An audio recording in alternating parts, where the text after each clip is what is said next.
sequential verification requests providing the wrong pin. The dongle locked and requested reinitialization of the setup protocol. That means repetition of the setup protocol. So the adversary sits here, listens to the communication, gets the master secret key. We have privacy issues. So we have all actions are traceable, all actions.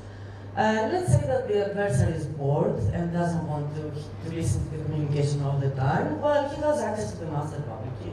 He has access to key store. He can trace the transactions another time. Of course, there are denial of service attacks. The user can't tell, he doesn't know. So what's the problem currently in the Bitcoin wallet area? The security parameters of Bitcoin wallets are not well defined. There's a lack of threat models. We don't know what we're actually protecting. We don't know why we are using hardware at the first place. So in our effort to better understand the security parameters of Bitcoin wallets and to define a superset of attacks that may be applicable in different technologies, we define a threat model with respect to the adversary's goals. So for starters, we have attacks that target the wallet. So the adversary doesn't care about the privacy, doesn't care about the transactions. He wants access to the secret key. He wants access to the security properties. He wants to destroy the wallet. Then we have attacks that target the transactions. So these attacks are only interesting on the transaction processing. Finally, we have attacks that target privacy. So we are only interested in tracing the transactions.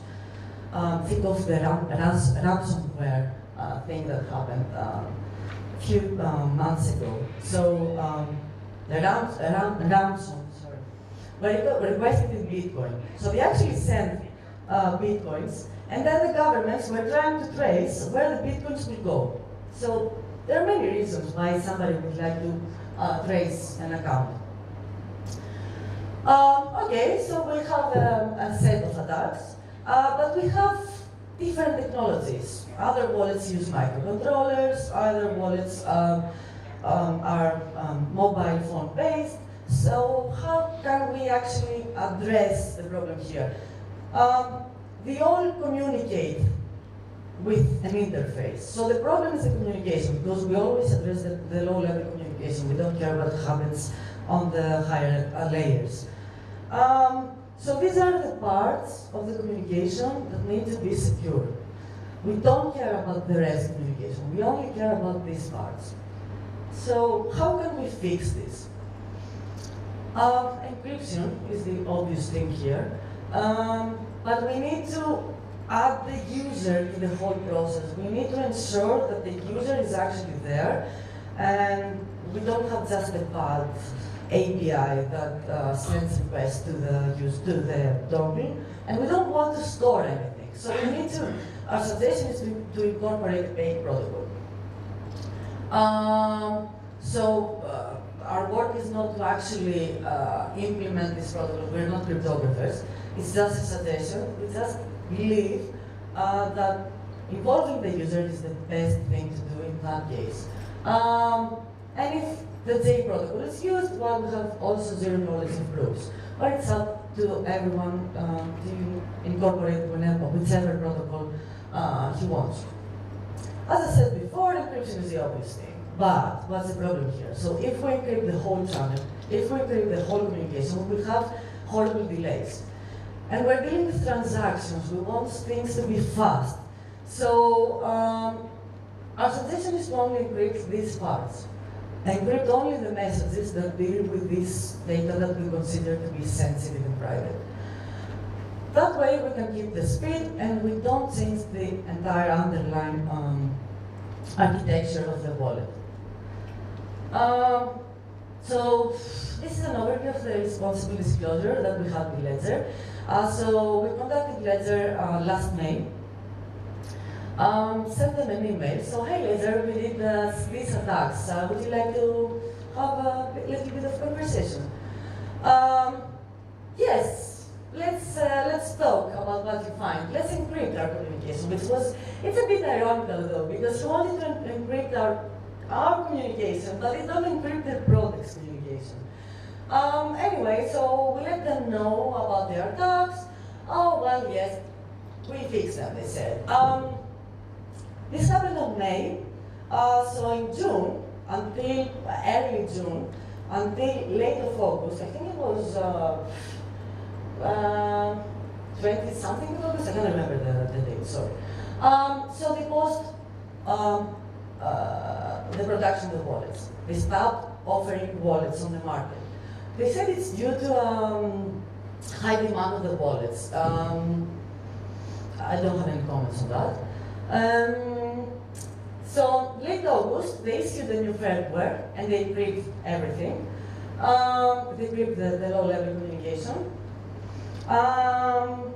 They make Nano S available again to the market, and they pause the production of Nano. However, if somebody wants to buy Nano, it's available on eBay, Amazon, and third-party sites. Bonus slide. So, okay, you talked about Ledger. We're gonna buy another wallet, right? There are other wallets in the market. So we have Trezor, we have KitKey, we have Digital Beatbox, according to the official site of Bitcoin.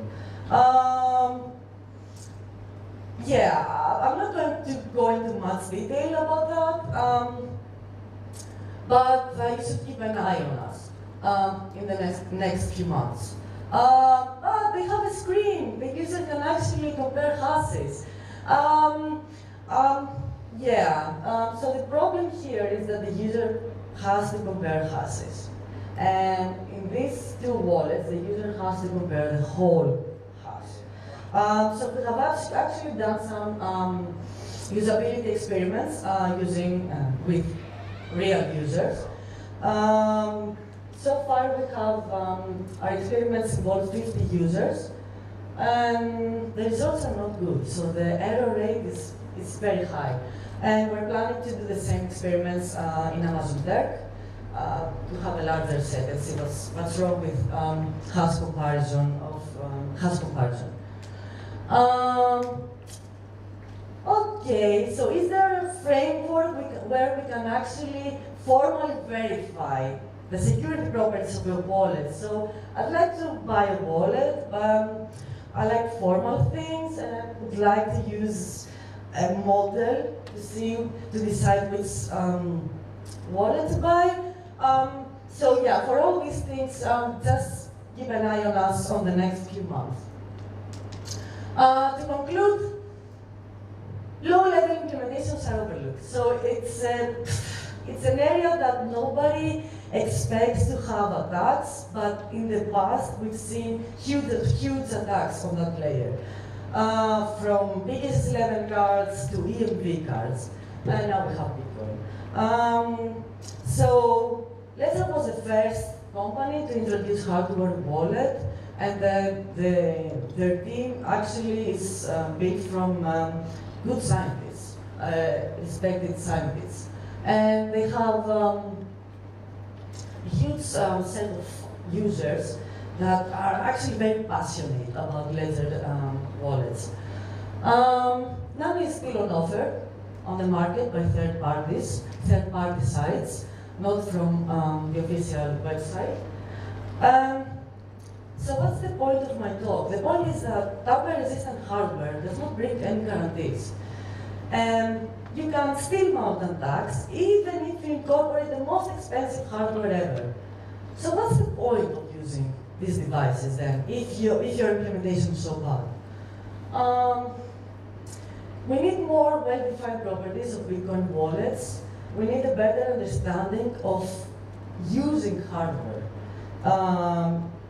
We need a better understanding of the interconnection between the higher level protocols and the lowest ones. And finally, security through obscurity which is actually a practice, a common practice in the security hardware area.